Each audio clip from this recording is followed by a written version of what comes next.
Welcome to D2G health. இன்னைக்கு நம்ம வீடியோவில் என்ன பார்க்க போகிறோம்னா கசப்பான சுண்டைக்காய் மிரள வைக்கும் இனிப்பான நன்மைகள் அதை பற்றி தான் பார்க்க போகிறோம். வீடியோக்குள்ளே போகிறதுக்கு முன்னாடி எல்லாரும் நம்ம சேனலை மறக்காமல் லைக் பண்ணுங்கள், சப்ஸ்கிரைப் பண்ணுங்கள் அண்ட் கமெண்ட் பண்ணுங்கள். போடா சுண்டைக்காய் அப்படின்னு சொல்கிறது வழக்கம். உருவத்தில் சின்னதாக இருக்கிறவங்களையும் வலிமை இல்லாமல் இருக்கிறவங்களையும் சில சமயம் இந்த மாதிரி கூறுவதுண்டு. ஆனால் சுண்டைக்காயில் எவ்வளவு பலன்கள் இருக்குது அப்படின்னு தெரிஞ்சால் நீங்கள் இனிமேல் யாரையும் அப்படி சொல்ல மாட்டீங்க. காய்கறிகளில் மிகவும் சிறிதான இந்த சுண்டைக்காய் நுண் ஊட்டச்சத்துக்களோட சேமிப்பை கிடங்கு அப்படின்னு கூட சொல்லலாம். உடலில் உள்ள கிருமிகளை அழிக்கிறதுலேருந்து கெட்ட கொழுப்புகளை கரைப்பது வரை பெரிய வேலைகளை செய்யக்கூடிய மாபெரும் மருத்துவ குணங்களை உள்ளடக்கியதான் இந்த சுண்டைக்காய். அந்த வகையில என்னென்ன நோய்களுக்கெல்லாம் இந்த சுண்டைக்காய் பயன்படுது அப்படின்னு பார்த்தோம்னா வயிற்றுப்போக்குக்கு நிவாரணம் அளிக்குது, வயிற்றுப்போக்கை சரி செய்யுது. வயிற்றுப்போக்கு ஏற்படும் போது சுண்டை வற்றல், நெல்லி வற்றல், வெந்தயம், ஓமம், மாதுளை ஓடு, மாம்பருப்பு, கருவேப்பிலை, சீரகம் இது எல்லாத்தையும் சம அளவில் எடுத்து காய வச்சு பின்னாடி வறுத்து பொடியாக்கி இந்த பொடியை 2 சிட்டிகை அளவு 1 டம்ளர் மோரோட கலந்து காலையும் மாலையும் 2 நாள் சாப்பிட்டா வயிற்றுப்போக்கு குணமாகும், பசி உணர்வையும் தூண்டும். சுண்டைக்காயை பக்குவம் செய்து சாப்பிட்டால் பசி உணர்வு தூண்டப்படும், உடல் ஆரோக்கியமும் பெறும். இரண்டாவதா நோய் எதிர்ப்பு சக்தியை அதிகரிக்குது, இரத்த அழுத்தத்தை கட்டுப்படுத்தும், இரத்தத்துல உள்ள கொழுப்பு இரத்த குழாய்களை படிய விடாமல் செய்யும் சக்தி இந்த சுண்டைக்காய்க்கு இருக்கு. நோய் எதிர்ப்பு சக்தியையும் அதிகப்படுத்தும், வெள்ளை இரத்த அணுக்களை அதிகரிச்சு அதன் மூலம் நோய் எதிர்ப்பு சக்தியை தூண்டும், இரத்த சோகையை சீர் செய்யும். அடுத்ததா பலமான குரலுக்கு இந்த சுண்டைக்காய் பயன்படுது. சுண்டைக்காயில இருக்கிற ரிப்போப்ளவின் வாய் புண்ணையும் சொத்தைப்பல் உருவாவதையும் தடுக்குது, பார்வத்திறனை அதிகரிக்க உதவுவதோடு நினைவாற்றலையும் அதிகப்படுத்துது. சுண்டைக்காய் நரம்பு மண்டலத்திற்கு சக்தியை கொடுத்து இதை சீராக்குது. சுண்டைக்காயில அதிகம் கால்சியம் இருக்கிறதுனால எலும்பை உறுதியாக்கி வலுவடைய செய்யுது. இதனால வயதானவங்க எலும்பு உறுதி பெற இதை உணவோட எடுத்துக்கொண்டா நன்மை கிடைக்கும். காய்ச்சல் ஏற்பட்டால் அல்லது உடல் நலம் கொண்டிருந்தால் சுவை அறியும் திறன் குன்றி போயிடும். இந்த நேரங்களில் தினமும் சாப்பிட்டு வந்தால் நாக்குல சுவை அறியும் திறனும் அதிகமாகும்.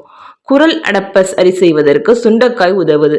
ஜலதோஷம் ஏற்பட்டால் குரல் கட்டிக்கொள்ளும். இதனை சீர் செய்ய சுண்டைக்காயை அடிக்கடி பக்குவப்படுத்தி சாப்பிட்டு வந்தா குரல் வளம் பெறும். அடுத்ததா ஆஸ்துமா நோயையும் கட்டுப்படுத்துது. இருமல், மூச்சுக்குழாய் அடைப்பு, சைனஸ், நுரையீரல் சம்பந்தப்பட்ட பிரச்சனைகள் மற்றும் ஆஸ்துமாவின் அறிகுறிகளை குறைப்பதில் சுண்டைக்காய் முக்கிய பங்காற்றுது. அதனால ஆஸ்துமா தொந்தரவு இருக்கிறவங்க அடிக்கடி உணவுல சுண்டைக்காயை சேர்த்துக்கொள்வது நல்லது. அடுத்ததா ஜீரண ஆற்றலை மேம்படுத்தும். சுண்டைக்காயில ஃபினைல்கள், குளோரோஜெனின்கள் போன்ற ஆக்சிஜனேற்ற பண்புகள் அதிகமாக இருக்கு. இது இரைப்பையில ஏற்படும் அலர்ஜி அல்லது கணையத்தில் ஏற்படும் புண்கள் ஆகியவற்றை குறைச்சி வயிற்றில அதிகப்படியான அமில சுரப்பு ஏற்படாமல் தடுக்குது. அதோட இதுல அதிகப்படியான நார்ச்சத்துக்கள் செரிமானத்தை எளிதாக்கி எடையையும் கட்டுக்கொள்ள வச்சிருக்க உதவி செய்யுது. அடுத்ததா அனீமியாவையும் சரி செய்யுது. சுண்டைக்காயில அதிக அளவில் இருக்கும் இரும்பு சத்து சிவப்பணுக்களின் எண்ணிக்கையை அதிகரிக்க செய்து அனீமியா அப்படிங்கிற இரத்த சோகையை ஏற்படாமல் தடுக்குது. அதனால இரத்த சோகையால பாதிக்கப்பட்டவர்கள் அடிக்கடி சுண்டைக்காயை உணவுல சேர்த்து வர இரத்த சோகை நீங்கி இரத்தத்துல குளுமோகுளோபின் அளவை அதிகரிக்க செய்யும். இதோட மட்டும் இல்லாமல் நீரிழிவு நோயை கட்டுக்குள்ள வைக்கவும் இந்த சுண்டைக்காய் பயன்படுது. கிளைகோசைட் அப்படிங்கிற ஆன்டி ஆக்சிடென்ட் சுண்டைக்காயில அதிக அளவில் நிறைஞ்சிருக்கு. சுண்டைக்காயில உள்ள ஆன்டி ஆக்சிடென்ட்கள் இன்சுலின் உற்பத்தி மற்றும் குளுக்கோஸ் உறிஞ்சுதலை கட்டுப்படுத்துது. அதனால இரத்த சர்க்கரை அளவு திடீரென உயராமல் பார்த்துக்கொள்ளும். உயர் இரத்த குளுக்கோஸ் அளவை கட்டுப்படுத்த வாரத்துல குறைந்தது 3 நாட்களாவது சுண்டைக்காயை உணவுல சேர்த்து கொள்ளுங்க. அடுத்ததா மாதவிடையை சீர்படுத்தும். சுண்டைக்காயில இருக்கிற சபோஜனின் அப்படிங்கிற ஸ்டீராய்டு ஹார்மோன் உற்பத்தியை சீராக்கி உடலோட மெட்டபாலிசத்தை சீராக்கும்.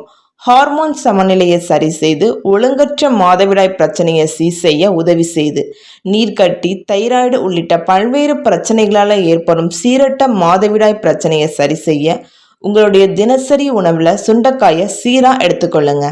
அடுத்ததா இதய ஆரோக்கியத்தை தான் மேம்படுத்துது. சுண்டைக்காயில அதிக அளவுல புரதச்சத்துக்கள் நிறைஞ்சிருக்கு. அதோடு இதய ஆரோக்கியத்தை மேம்படுத்துவதற்கான அமினோ அமிலங்களும் இதுல அதிகமா இருக்கு. இதய தசைகளை தளர்வாக்கி இதய துடிப்பை சீரா வச்சிருக்க உதவி செய்து இதய திசுக்களுக்கு சீராக ஆக்சிஜனையும் இரத்தத்தையும் பம்ப் செய்து எடுத்து செல்லும் வேலையை சுண்டைக்காயில இருக்கிற அமினோ அமிலங்கள் செய்து இதனால இரத்த அழுத்தமும் கட்டுக்குள்ள இருக்கும். அடுத்ததா காய்ச்சலையும் குணப்படுத்துது. சுண்டைக்காயில ஆன்டி வைரல் பண்புகளும் ஆன்டி ஆக்சிடென்ட்களும் அதிகம். அதனால உடலோட வெப்பநிலையை குறைச்சி உடல் சுட்ட தணிக்கும் தன்மை சுண்டைக்காய்க்கு இருக்கு. காய்ச்சல் இருக்கிற சமயத்துல சுண்டக்காய் வற்றலை ஜீரகம் மிளகு உப்பு சேர்த்து வறுத்து பொடி செய்து அதை சூடான சாதத்துல நெய் சேர்ந்து பிசைஞ்சு சாப்பிட காய்ச்சல் விரைவில் குணமடையும். அல்லது சுண்டைக்காயை சூப் வடிவிலும் எடுத்துக்கொள்ளலாம். அடுத்ததா சிறுநீரக செயலிழப்புக்கும் இது பயன்படுது. சுண்டைக்காயில அதிக அளவுல ஆன்டி ஆக்சிடென்ட்கள் இருக்கு.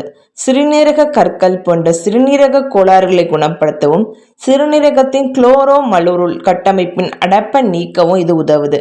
உங்களுடைய வழக்கமான டயட்ல வாரத்துல 2 நாட்கள் சுண்டைக்காயை உணவுல சேர்த்து கொள்வதன் மூலமா சிறுநீரகங்கள்ல கழிவுகள் தேங்காமல் வெளியேற்றி குடல் சிறுநீர் பாதை மற்றும் ஒட்டுமொத்த சிறுநீரத்தின் இயக்கத்தையும் மேம்படுத்தும்.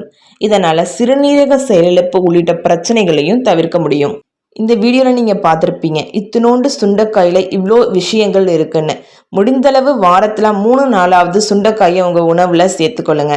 இந்த வீடியோ பிடிச்சிருந்துச்சா எல்லாரும் நம்ம சேனலை மறக்காம சப்ஸ்கிரைப் பண்ணுங்க. தேங்க்ஸ் ஃபார் வாட்சிங்.